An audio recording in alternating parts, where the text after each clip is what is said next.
ನಮ್ಗೆ ಯಾವ section easy ಆಗುತ್ತೆ ಆ ಸೆಕ್ಷನ್ ಇಂದ ಸ್ಟಾರ್ಟ್ ಮಾಡ್ಕೊಂಡು ಹೋಗ್ಬೇಕು. ಅದು ಒಂದೊಂದು ಸಬ್ಜೆಕ್ಟ್ ಒಂದೊಂದು ಮೇಲೆ ಇರುತ್ತೆ. ಸೈನಿಕ್ ಒಳಗೆ RMS ಗಿಂತ ಸ್ವಲ್ಪ ಟಫ್ ಇರುತ್ತೆ.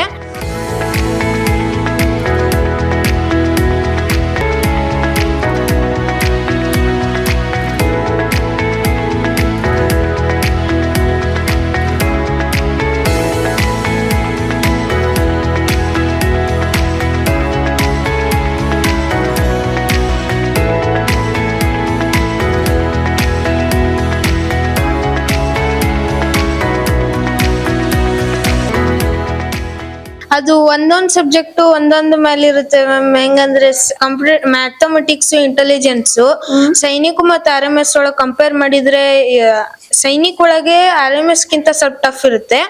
ಅದೇ ನಾವು GK ಇಂಗ್ಲಿಷ್ ಒಳಗ್ ನೋಡಿದ್ರೆ RMS ಒಳಗೆ ಸೈನಿಕ್ ಗಿಂತ ಟಫ್ ಇರುತ್ತೆ ಮ್ಯಾಮ್. ಓಕೆ. ಆದ್ರೆ ಹಂಗೇನ್ ಅಷ್ಟೇನಿರಲ್ಲ, ಆದ್ರೆ ಮಾಡ್ಬೋದು ma'am.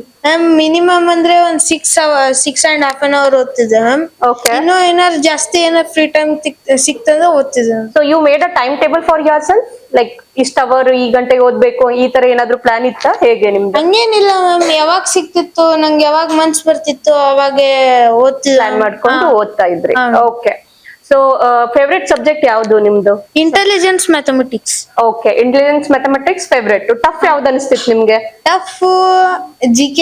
GK is a tougher one. Okay. ಎಲ್ಲ ಮಕ್ಕಳಿಗೆ I think GK is the tougher one because vast portion is never been a control. So ಅದು ಒಂದು ಟಫ್ ಅನ್ಸುತ್ತೆ. ನಾವು ಎಕ್ಸಾಮ್ ಬರ್ಯಾಕ್ ಹೋಗ್ದಾಗೆ ನಾವ್ ಹೆಂಗಂದ್ರೆ ನಾವು ಫಸ್ಟಿಗೆ ಸ್ಟಾರ್ಟ್ ಮಾಡ್ಬಿಡ್ಬಾರ್ದು. ಫಸ್ಟ್ ಸೆಕ್ಷನ್ ಇಂದ ಎಲ್ಲಾ ಸೆಕ್ಷನ್ ನಾವು ನೋಡ್ಬೇಕು, ಎಲ್ಲಾ ಕ್ವಶನ್ ನೋಡ್ಕೋಬೇಕು. ನಮ್ಗೆ ಯಾವ ಸೆಕ್ಷನ್ ಈಸಿ ಆಗುತ್ತೆ ಆ ಸೆಕ್ಷನ್ ಇಂದ ಸ್ಟಾರ್ಟ್ ಮಾಡ್ಕೊಂಡು ಹೋಗ್ಬೇಕು.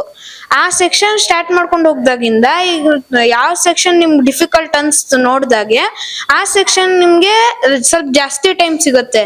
ಯಾಕಂದ್ರೆ ಆಮೇಲೆ ಇನ್ನೊಂದ್ ಏನಂದ್ರೆ ಯಾವ ಕ್ವಶನ್ ನಿಮ್ಗೆ ಟಫ್ ಅನ್ಸುತ್ತೆ ಆ ಕ್ವಶನ್ ನೀವು ಅದನ್ನೇ ಮಾಡ್ಕೊಂಡು ಕೂಡ್ಬೇಡಿ.